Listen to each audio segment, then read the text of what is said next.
So in looking back, I know you lived just a really colorful life. I mean, I thought my life is crazy. You lived a crazy life too, and you're here now, doing something positive. You made it out the industry.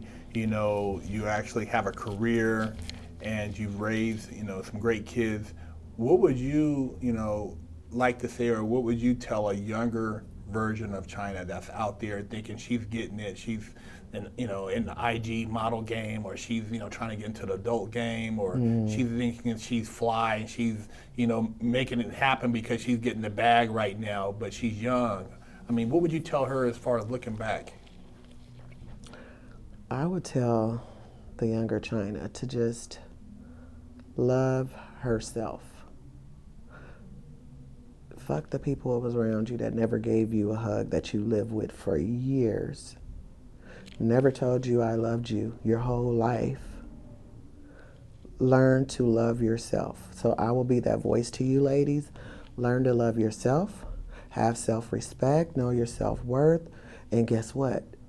Wherever you go, there you are. You have to deal with you. And a lot of times, when we out here doing shit, it don't set right with our spirit, it don't set right with our soul. So I'm not a religious person. I'm into spirituality. Yeah, me too. And that's what helped me to really become clear about who I am and God and source and universe and what I'm designed to do and why I'm still here and why he spared me to be here after just losing my child in June and really having a whole complete nervous breakdown, like walking out my house with an afro. Because I didn't even want to comb my hair in a dog, because all I have left is my daughter's dog, her little chihuahua, and just walking a dog and not knowing that I was actually fucking crazy for a while, until I had to pray.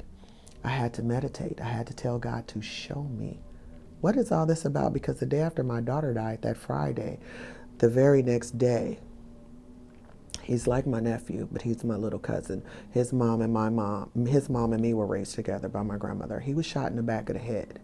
So he died the day after my daughter died. And he would be at my house. He lived in Victorville. He would be at my house. He worked down here doing security.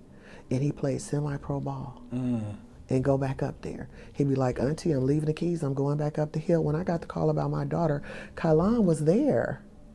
And the day when I got the call that my daughter had a heart attack and was in the hospital, he was there. When my daughter died on the 13th, he was there with my son when I couldn't believe it. And I'm not a big hooting and hollering kind of person. People didn't understand that. Like, why isn't she? Because I never felt she was dead. I just knew she was no longer here because of what we practice, and we understand that we can reincarnate and things like that. And I had shared with my daughter, and she knew all of these things, that the body is energy, so I didn't feel that. I was longing for her physical being because she was my best friend. Every day she gonna call me at work. Hey, mama girl, what you doing? Or calling me when I get off. Okay, I want to eat this. Stop at the store and we're gonna do this. Or come on, Heaven, come ride with me to the mall, which I know she hates to do.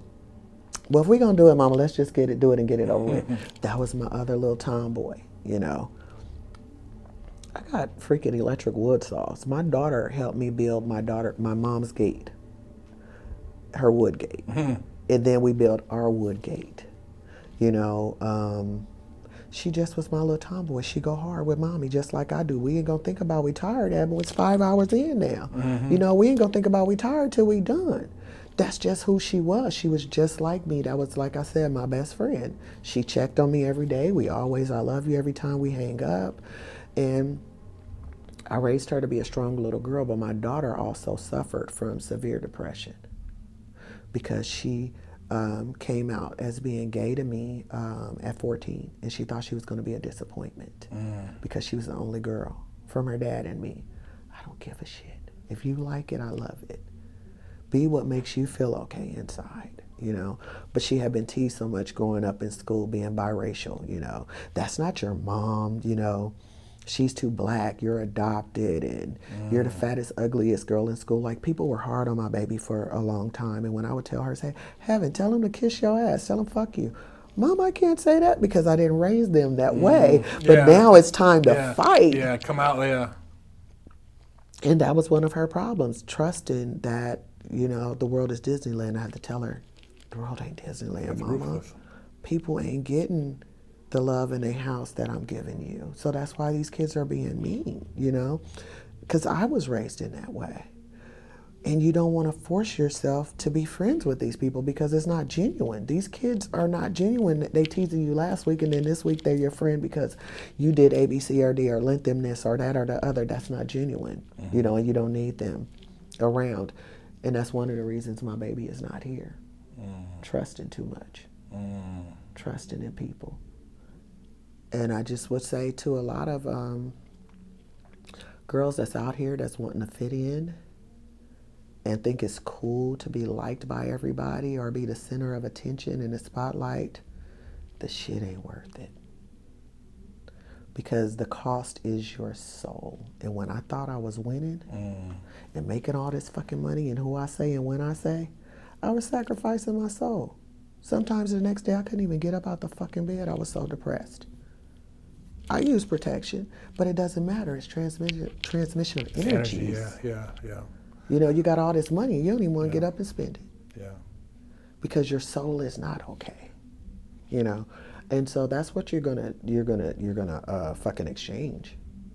If you already haven't. So what I would tell my younger self and all these girls on the gram and whatever else, if you have any other way of getting your money where you're not using yourself as an object, do it. Get an early start.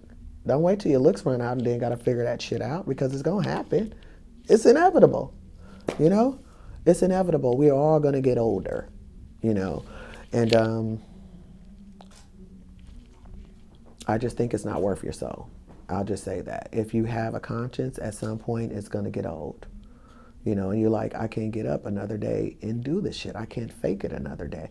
And guess what? Being kept ain't all it cracked up to be. I've been kept. That's bullshit. Because all you're doing is relinquishing your control to someone else. Because it's their money, it's not yours. And so I will never not work again and have my own because I know what that other side is like. We can put our shit together and grow. That's right. We support each other in that way, but it's not all it's cracked up to be because the money is not going to make you happy. You can have all the money in the world. It's not going to make you happy. It can make you comfortable and have a better life, but happiness is from within. Well, you made a very good point there because I've said in many videos, I said, why are all these people out here in Hollywood who are multimillionaires, why are they having so many mental issues with drugs, with alcoholism, going to rehab? If you have everything, why would you want to punish yourself like that? Right. It doesn't make sense. I'm like, if I had to where I can go to the jewelry store, buy whatever car off the lot, whatever, travel anywhere, why would I be sitting at home overdosing on drugs? Yeah. That's something deeper. They're confined to their own compound. And that's what a lot of them don't know. And I won't get into that too deep either. Yeah. That's it. You want all this fame and then you can't go out your own house because you don't want to be famous no more. And people bothering you. But this is what you wanted. That's right. And that's why you're compensated for that. And that's why you have no mental peace. Because of some of the other shit you had to do to get to that level that you can't talk about. Shit that you wish you could unsee. And another thing too, just, And for the ladies, it's a lot. For us. For the ladies and for the guys, because the guys are doing stuff that they thought that they wouldn't have to do to get there, then trying to forget about it. And then a lot of, like you said, the people, they're not your real friends. I could count on, like when I was out here I'm like, how many people could you really count on that you could trust to help you if you're stuck somewhere? If you are in a situation like, man, come get me. It's like real friends. These people aren't real friends. No, if it's not benefiting them. No. If you're not benefiting them. Yeah, exactly. If you're not benefiting exactly. them. Exactly. It's not. There's no loyalty there. Right. So, it's great to have you come on and share your story. Ain't got nothing to do with the penitentiary jail. I mean, beyond that. Oh, I've been to jail too. Yeah, well. When I was in jail, it was Sybil Brand. Okay. And Sybil Brand is actually closed down now because of the shit they did to us in there. Oh, I heard it. Yeah, horror stories. Yeah, the shit they did to us in there. And the last time I was there, This is funny. It's so I left the part out when, through all this, that we actually were signed to Death Row, and we were called the 68 Girls. So I was with Death Row for a minute, and Suge shelved our shit. He got mad at whoever, and he decided to shelf our stuff. So what time frame was this though? With the Death Row thing? This was 96, 97. Okay. Yeah, and we were the 68 Girls, and we were like going to be the rebuttal to the Luke 6ix9ine boys. Okay. And so one of our songs was like a chant, 68, and we owe you one. Come on, baby, stick out that tongue. What is it? I don't mind going down, but right now I'm trying to come up. So do me first from the back, because I like it when you hit it like that. Hit it from the back. Those were fun times. Shit. And we did our video without, they had rented this mansion for us. We did our video, and we was on plexiglass, see-through plexiglass, before they were even doing that shit, and they were shooting us from the bottom. Wow, yeah. And damn, who was our choreographer? Her name was Sparkle. She's really big in the industry with choreographing and things like that, choreographing, and she was one of the 68 Girls with us. How many of them with you guys? It was 6. 6, okay. It was 6 of us. Yeah, failure to launch, but so you're right there on the music industry too. We had fun, and Pac was one of my best buddies. And right before he died, he called me, and one of my girlfriends was staying at my house when I was in jail, and she was actually paroled to my house because we used to do some shit. Statute of limitation is up now. Yeah. So we was running shit. Yeah. And the last run, I was like, I don't feel good about this. I'm not going. And I told her that. While we was running shit, we go out there and do what we had to do, take that, and then we stay out there for a week or two and dance and capitalize on that money too. Yeah. Hell yeah. So she was at my house, and I was in jail this time. And Pac called, and I called the house. She was like, Pac just called. And I was like, for real? And she was like, yeah, he out in Palos Verdes. He was just hollering at you, and he was up there kicking in and wanted you to come through, and bring. I was like, call his ass back. She three-way back the number that he called. And I was like, dude, I'm in fucking jail. And he was like, I know what you did. I was like, nah, not this time. It's something else. And I was like, damn, I wish I, could hang out with you guys. And I was like, but your shit just came out. I heard it. I said, and whenever I get the fuck out, all I want is a blunt. And whoever the fuck pick me up gotta be playing Picture Me Rolling. Because I'm gonna be smoking my blunt. Just came out. Yes. Yeah. And that was the last time I got to speak to him. Oh shit. Yeah.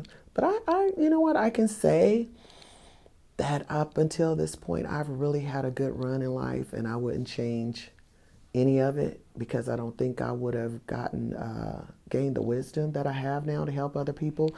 And this was God's plan. This was for my journey, for me to have, and to go back now and help other people that may see it as them having no way out. Well, I've been through this, so I'm living proof. It's a way out of all this shit, and you still can keep your dignity. Who gives a shit if you've been in the industry or whatever and you have to go get a quote-unquote real job? So what? You eating. That's right. You know what I'm saying? You ain't bullshitting in front of people and don't have shit and got to go asking people for shit because you're too proud to say this didn't work, so I have to transition over here. Because maybe over here is what your calling was. That's what my calling was.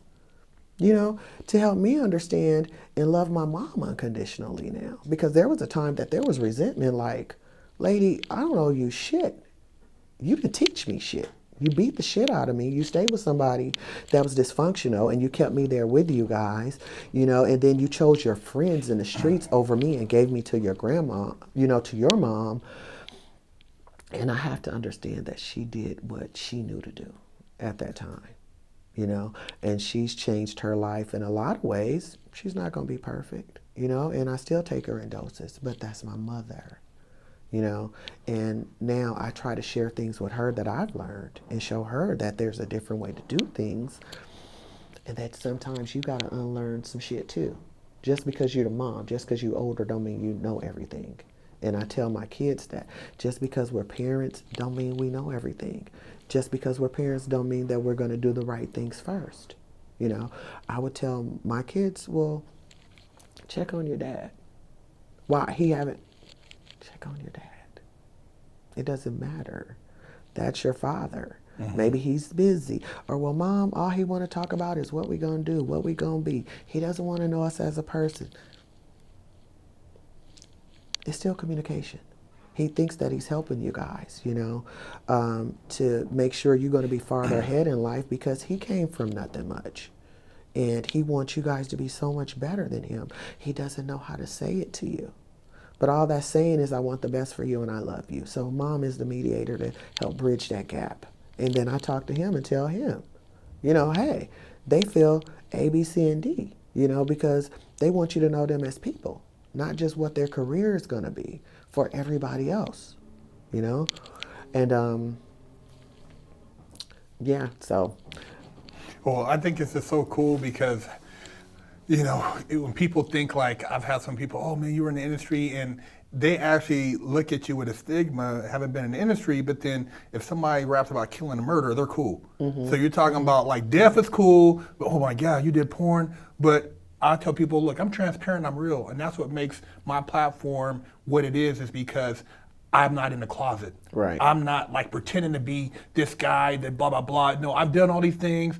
I'm not proud of it. Right. As far as I'm not bragging about it, but I wouldn't change it because, like you said, it's our journey. And look at it now. Who would have known back when we were doing... You're being true to yourself. Yeah, I mean, when we're doing Maverick Dick, I'd be sitting here talking to you about where I've been. I mean, I never wanted to go to the pen, but when I got there, I'm like, God damn, I was a straight A student too. I used to do all this stuff. Yeah. And now I'm in here with these animals. I got to carry a shank. I got to worry about this. This is serious shit. I'm like, how'd I get here? And then I had to really think for 8 years. I couldn't leave. I had 8 years, 8 months to sit with yourself. Sit with myself. Nobody but myself. No visits, no family, no hugs, I'm dealing with savages every day, right, no thinking like, okay, this dude, he keeps looking at me funny. Does he want problems? If I go to the chow hall, what's going to kick off the day? Blah, blah, blah. I was thinking, okay, what am I going to do when I get out? What's going to be I'm going to be 37 years old with no job, no money, no nothing. So I was thinking about all these things. I'm like, why did I make these dumbass choices?